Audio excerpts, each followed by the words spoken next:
As the queens enter the workroom, Esmeralda struts to the main camera, twirls gracefully, and bows, eliciting a few chuckles from the other queens. Things are tense between Rebecca and Five, who are avoiding direct eye contact with one another. You could cut the tension between Rebecca and number 5 with a knife, and I am loving every second of it. The other queens were so shocked to see a good fight in Untucked that they just stared, which was capitally boring. I had to stop myself from telling Rebecca to throw her drink in Five's face. Now that would have been funny. I'm standing next to Five, and I can tell that she's ready to pick up right where she left off in Untucked. I hope that we can at least start today on a more pleasant note. Raven tries to alleviate some of the pressure in the room and asks the other queens how they feel about entering the third week of the competition without Padme.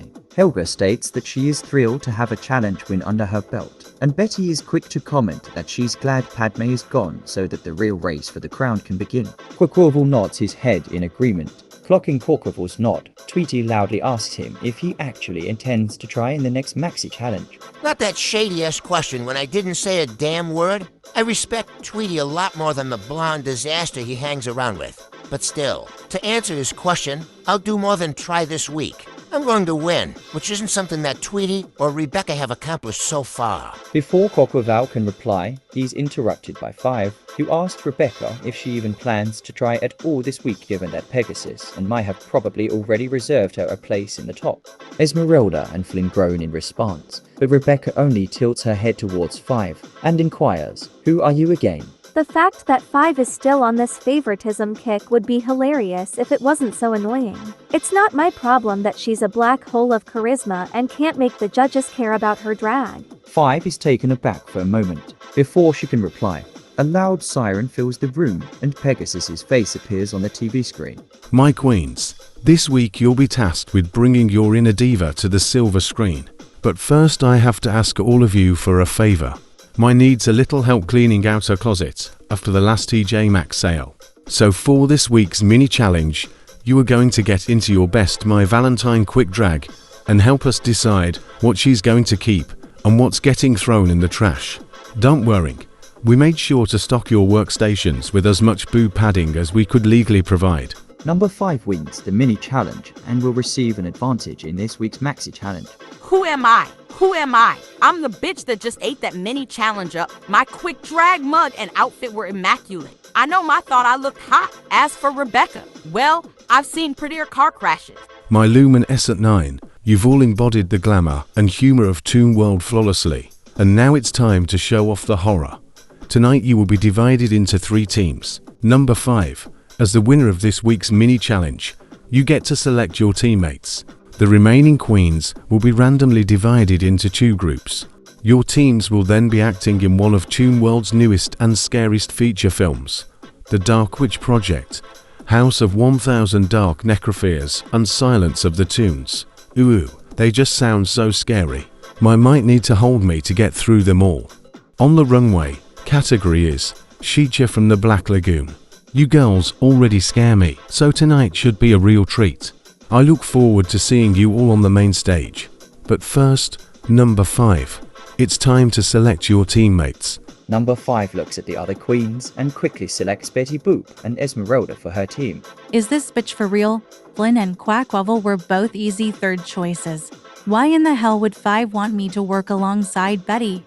I can't understand what her angle is, and based on her face, Betty has no idea what her friend is doing either. Pegasus counts down the line of remaining queens and assigns each a number between 1 and 6, commenting that the odds will be one team and the evens will be the other. Quaquaval grimaces as he walks towards Rebecca and Tweety, and Raven smiles as she floats towards Helga and Flynn. Production hands Rebecca, Esmeralda, and Raven scripts in sealed packages, and the team spread throughout the workroom to figure out what they've been assigned.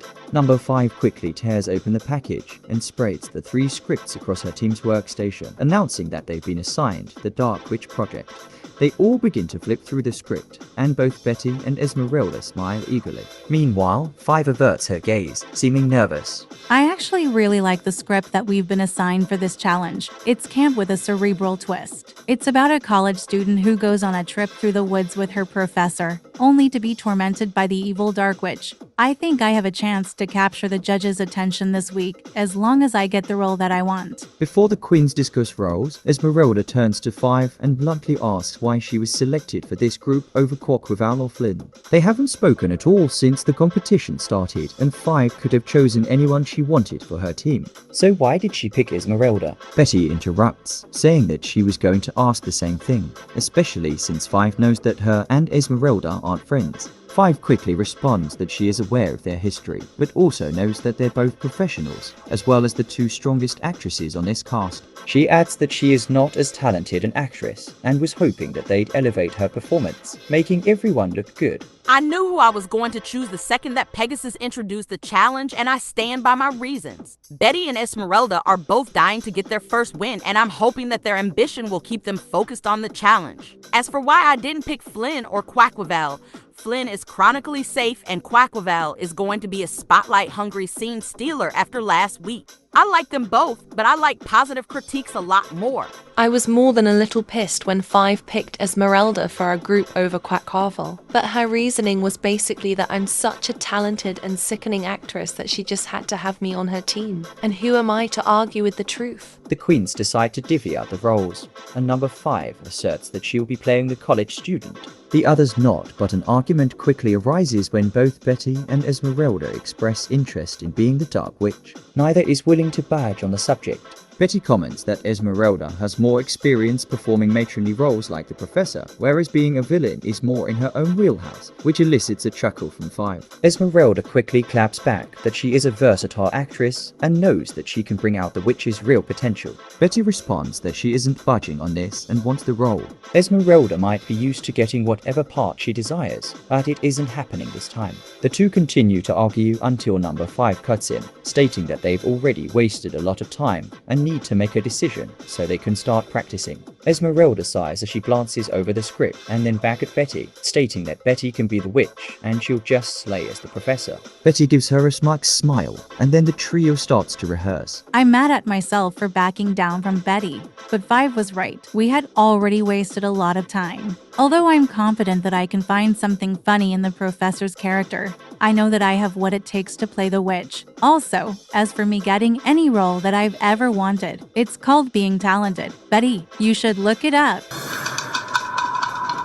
Rehearsals went well, and I ate as the witch, just like I knew I would. Sexy camp is my brand, whereas Esmeralda looked cute in the glasses and big frock that production put her into. Five wasn't terrible, but she definitely got outshined in the rehearsal. She better step it up. I helped her last week, but this week is sink or swim girl, and I won't be throwing out any life vests. Tensions are high between Quackwaval and Rebecca as Tweety Bird tears open the package of scripts with his beak and pours them onto the table, announcing that they've been assigned the silence of the Toons. I'm a huge fan of the film that inspired this parody. I'd tell you the name, but I've been informed that we'll be majorly sued if I mention it on camera. Regardless, I'm really excited to slap my camp shtick on this challenge. Shady of Pegasus for pairing us together, though. I know what role I want, but I'm more intrigued to see how Quackwaval and Rebecca handle choosing parts together. As they read through the script, both Quackwaval and Rebecca declare that they want to play Slayable Sexter, the villain role.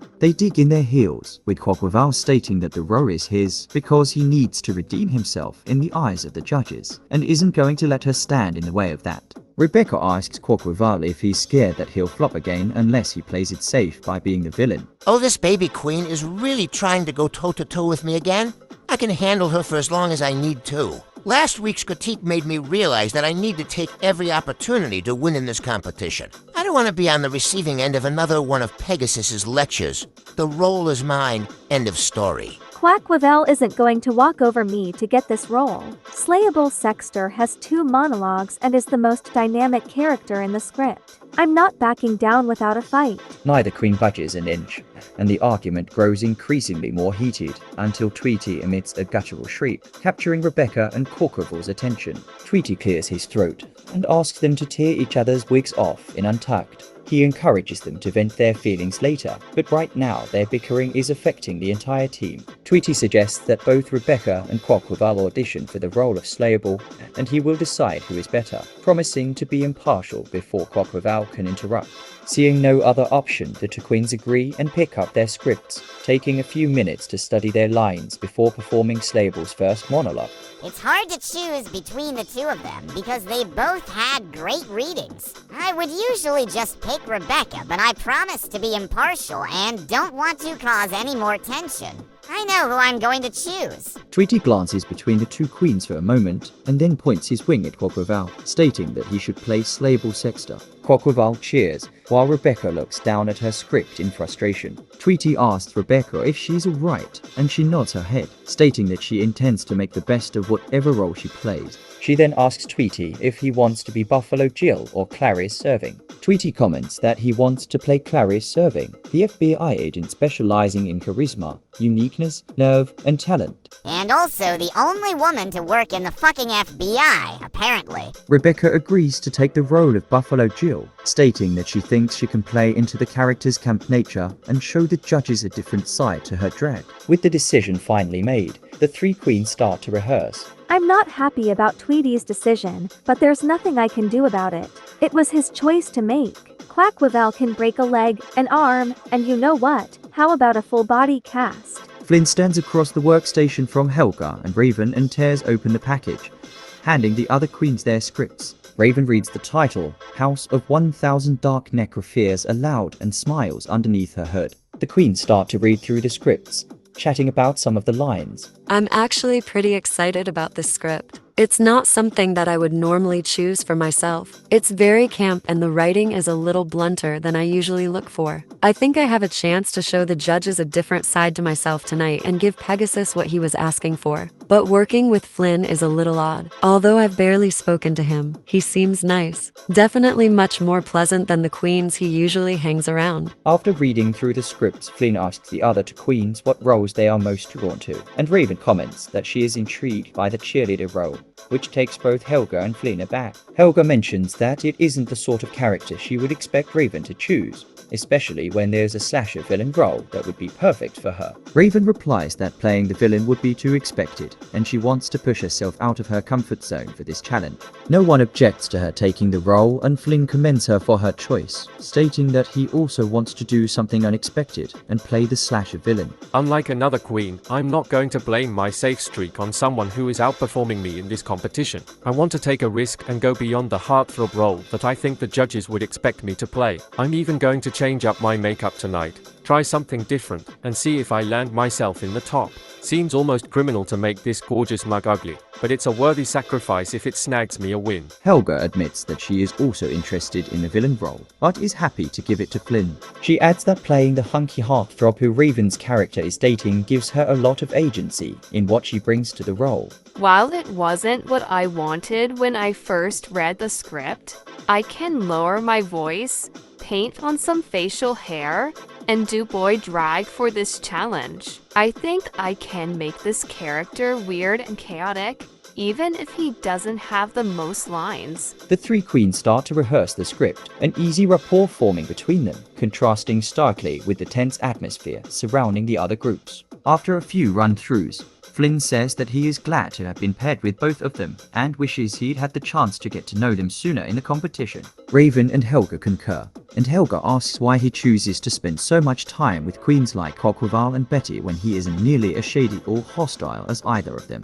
Flynn shrugs his shoulders and replies that he gets along well with them, but also enjoys the drag that everyone has brought to the competition. While I doubt that Quaquaval is happy with how Pegasus assigned the teams, if Tweety's earlier shriek is anything to go by, I am happy.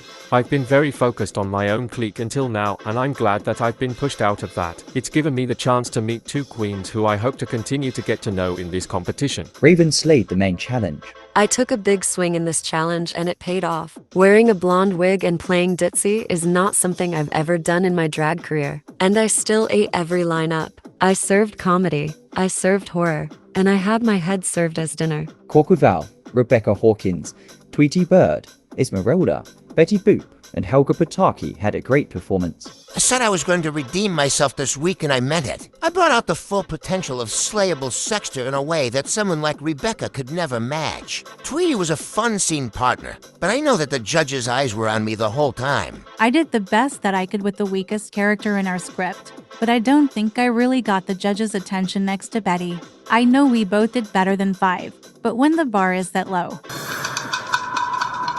Number 5 and Flynn Rider had a good performance. I think that my character was entertaining, but I definitely got lost in the challenge next to Betty and Esmeralda. Anyone would have been overshadowed by them, though. They're the 2 strongest actresses in the competition. I think I can still avoid the bottom with my runway. Rebecca and Flynn both performed way worse than me. I'm disappointed in myself for how I performed in the challenge. We all wanted to be an unexpected character, but I got nervous and started to rely on my old charming tricks. I could see that Pegasus was not living for it. Betty Boop and Rebecca Hawkins slayed the runway. I know the judges love the Bride of Frankenstein fantasy that I'm serving on this runway. This is one of the most iconic characters in all of B-movie horror, so it's an honor to do her justice. Any man would put a ring on this bride. I went in a less traditional horror direction than everyone else and based my look off of Kinji Fukuhara's iconic film Battle Royale. I'm serving up slaughtered schoolgirl realness on this runway. I've got facial prosthetics and a slashed uniform that I rhinestoned myself because even a corpse should look sickening. Raven, Tweety Bird, Corcoval, Helga Pataki, and number 5 had a great runway. You should have known that my inspiration for this runway would be killer clowns from outer space. Clownery is the lifeblood of my drag. I've got a balloon dog walking by my side, a popcorn gun in my hand, and I feel like the scariest fool in the circus. I know it wasn't intentional, but the extra padding from the mini challenge really helped bring my Elvira to the next level. Or the next cup size, at least. I feel confident in this look. My body looks correct, and the judges can't take their eyes off of me. Esmeralda and Flynn Rider had a good runway. Raven may be serving Elvira realness tonight, but I went further back in horror history and introduced Vampira to a new generation. I'm corseted so tight that I can barely breathe. I've gone with a much more gaunt makeup style than usual. It might be a little simple, but I know I look gorgeous. Name a more iconic B-movie character than Dr. Frankenfurter. I'm serving gender-bending body realness as I stomp down the runway in my thigh highs. I feel hot, I look hot, and I'm proud of this look.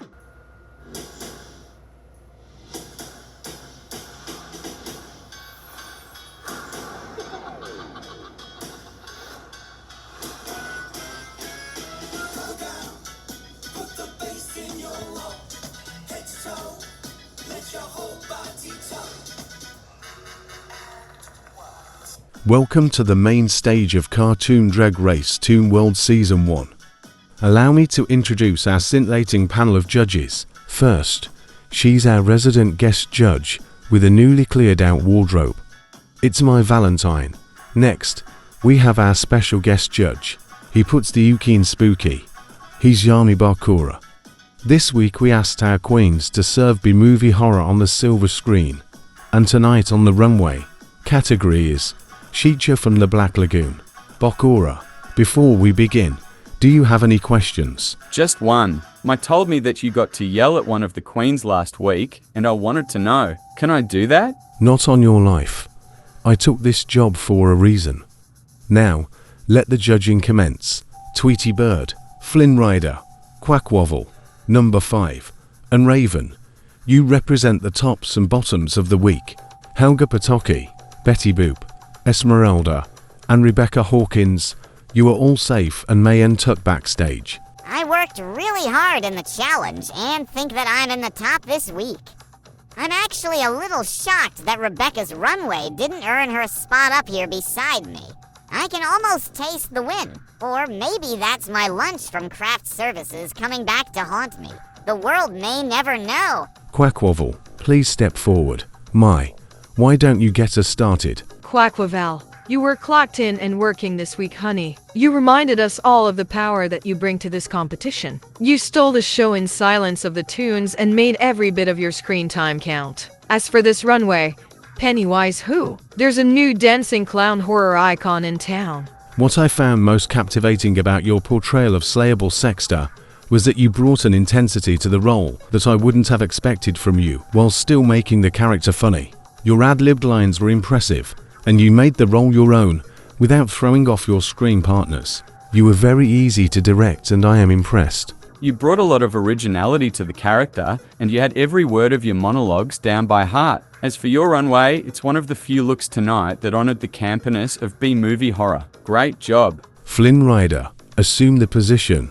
Wait, not that kind of position. Flynn, I like that you tried to get out of your comfort zone this week, but I am going to be honest with you. You didn't stick the landing. Your makeup was great and you looked scary, but you got in your head the moment that something didn't work in your performance. Sedley, I agree. You were a pleasure to direct and you started very strong. But I could see the doubt in your eyes when you started second-guessing yourself and fell back on your usual charm. Unfortunately, it didn't work for this challenge or the character that you were playing. I'm proud of you for trying something different this week. It just didn't pan out. I have to agree with the judges regarding your performance. It felt like Raven and Helga left you in the dust. However, I really enjoyed your runway presentation. Rocky Horror was one of the movies that first inspired me to start doing drag, and I think that Tim Curry would be thrilled to see this iconic character on the main stage tonight. Calling Raven to the front of the stage. Is that really you, Raven? I hardly recognize you behind those massive gazongas. I love it. You're giving my padding a run for its money and did Elvira proud. I was expecting you to be the killer, but I was pleasantly surprised that you took Pegasus's note from last week and applied it in the challenge. By the way, I want those shoes as soon as you get off the stage tonight. They're cute and they're mine, bitch. Oh, I just love it when a queen listens. And I won't even comment on you wearing all black, because it fits the runway theme. You went out of your comfort zone tonight and struck gold. Your cheerleader was funny and had depth, and I was almost sad to watch her die at the end. Fantastic job, Raven. Elvira should be worried because it looks like a new mistress of the dark has been born. You committed to your character, understood your purpose in the script, and showed off your chops as an actress. You're not quite on the level of Greta Garbo, but you could definitely give Ida Davis a run for her money. Number 5. Please step to the front of the stage. 5. I struggled to remember your performance in the challenge, which is unfortunate considering that you were the only character present for every scene of your skit. You didn't flop the challenge and you knew your lines, but next to actresses like Betty and Esmeralda, you need to do more than just know your lines. I think they steamrolled you this week. As your director, it was clear that acting isn't your forte, but I respect that you tried so hard. Things just didn't come together for you. Instead of rising to meet the standard that Betty and Esmeralda set, it felt like you crumbled into yourself, and that's not something you can do when you're the main character. I won't hammer down on your performance any further. What I want to give you some praise for is this runway look. The Blob is such an iconic B-movie horror that it would be criminal for us not to acknowledge it tonight. Unfortunately, although the concept is stellar, I can see the costume seams. And if you're going to have a tearaway, I shouldn't be able to see it before the bottom two are announced. You know what I mean? Last but never least, Tweety Bird, please step to the front. Tweety, the newest addition to the FBI's division specializing in crimes against charisma, uniqueness, nerve, and talent. You definitely earned your badge tonight. Your Clarice serving served up true horror protagonist realness, and you were able to build quite a strong rapport with Quackwaval in the scenes you two shared. Great work. You tackled one of the most difficult characters across the 3 scripts. Clarice is hard-edged and determined, but also somewhat naive, and you managed to portray the nuances of the character perfectly. You knew how to volley with Rebecca and Quackwavel's characters and made everything in the story work. You were the backbone of your group. Fabulous job tonight, Tweety. Your performance was delightful to watch, and this runway is all-star quality. Ash is one of the most iconic heroes in horror movie history, and your runway is like Ash was injected with 50 cc's of nerve. What I love most are all of the little details on this costume, from the bedazzled boomstick to the rhinestoned rips on your jacket. You paid attention to every inch of fabric, and it shows. My queens, now that the judges and I have had time to share our thoughts and deliberate amongst ourselves, here are your placements for the week. Quackwavel, your performance gave us something to wash down the fava beans. You were safe and may leave the stage. Not the second win that I was hoping for. but I pulled myself out of the bottom and showed these other queens that I am not a flash in the pan. I'm recharged, refocused, and ready for my crown. Tweety, tonight you silenced the Toons.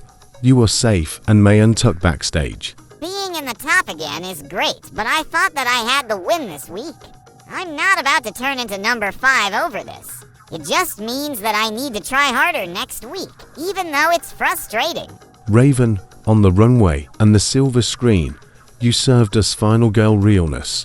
Congratulations, you are the winner of this week's challenge. I wanted to cry when Pegasus announced that I won. I was terrified that I had made a horrible mistake in going so far out of my comfort zone. But instead, I found a new side to Raven and gave one hell of a performance. Oscar worthy? Maybe. Flynn Rider, this week your horror movie performance failed to slay us, and your Rocky Horror runway was a little too rocky. I'm sorry, my dear, but you are up for elimination. Number 5.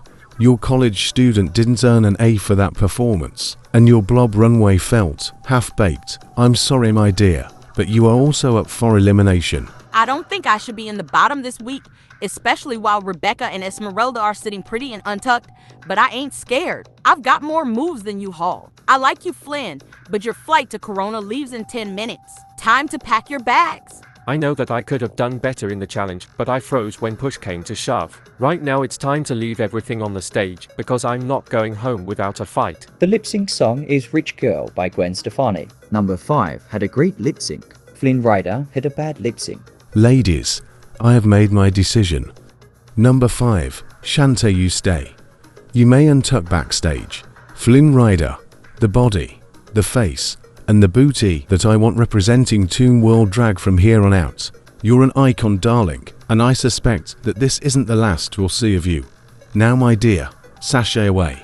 I guess I really was too sexy for this stage. And my shirt.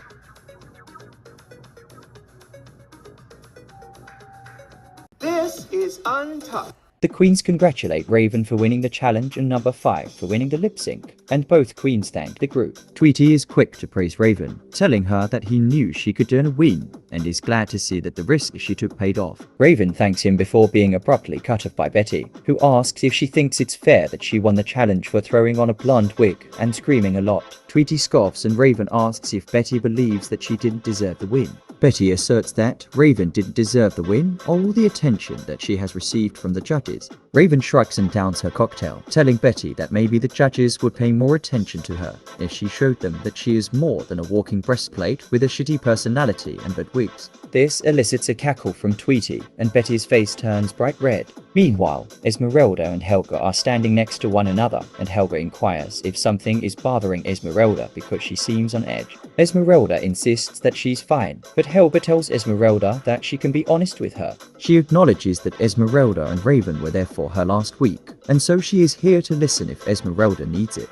Esmeralda takes a breath and admits that she feels very frustrated with how she is doing in the competition. She didn't come here to be safe or in the bottom, and she knows that she has it in her to do better in the challenges. She feels like she is letting down all of her friends and her support system back home. Helga insists that Esmeralda isn't disappointing anyone, but trails off when she notices the other queen freeze. Esmeralda begins to cry, and Helga opens her arms for a hug, which Esmeralda accepts before taking a moment to compose herself. Esmeralda apologizes to Helga, stating that she didn't realize she was so worked up until she started talking about her feelings. Helga says that she has nothing to apologize for, and the two queens clink their cocktail glasses together. Five and Quackwaval are chatting, and Quackwaval congratulates Five on her performance in the lip sync, commenting that he really saw her come alive on stage. Five thanks him and is about to continue when the duo is approached by Rebecca, who also praises Five's lip sync and asks if they can put last week's untuck behind them,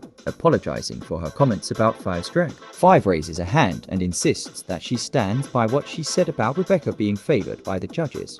So the only apology she will accept is Rebecca packing up her shit drag and going back home until she can learn to be a real drag queen. Quackwaval laughs, stunned at Five's comment, while Rebecca asks if Five is really so insecure in her drag that she needs to bring other queens down to feel better about herself. Five laughs and says that she hopes Rebecca lands in the bottom next week because she would volunteer to lip sync just to send her as home. Rebecca snaps back that the judges can barely remember that Five is even in the competition, so she'll probably certainly be in the bottom again. But even if Rebecca did have to lip sync, she could outperform 5 with one arm tied behind her back. The two continue to argue until Rebecca throws up her hands and storms away to join the other queens.